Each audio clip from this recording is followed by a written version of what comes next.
Hi guys, my name is Casey. Nice to meet you. First of all, I loved it. It was so good. I'm a big Beach Boys fan, big fan of yours. Let me just start with you. It's your life. What did you think of the film? What did I think of it? Well, I didn't have a chance to think of it because I was watching it. I got so into the movie itself that I couldn't relate to anything but what I was listening to or watching, you know? So, Yeah. Was some of it a little bit hard to watch because you've been through it? yeah, some of it was a little rougher for me because some of the characters that were casted were so true to life that I actually believed that those characters were really, you know, who they were. Like the guy that played Dr. Landy was so right on that it was like he passed away about 6, 7 years ago, I guess. But the guy that played him was so true to life that it absolutely scared me. And I was like absolutely in fear for about 10 minutes. Brought a lot of that back, right? Yeah, it brought it back. So I was scared for 10 minutes. Yeah. Yeah. Right. In the movie, you say, or John says as you, that you're an open book. He tells Melinda, I'm an open book. Is that why this movie is so good, because you've been so open? Yeah.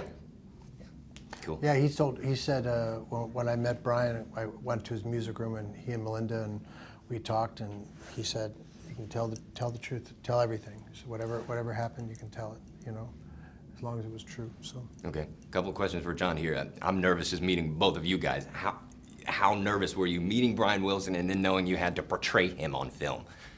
Yeah, I felt like I just wanted him to be happy with it, and I wanted Melinda to be happy with it, and of course I wanted Bill to be happy.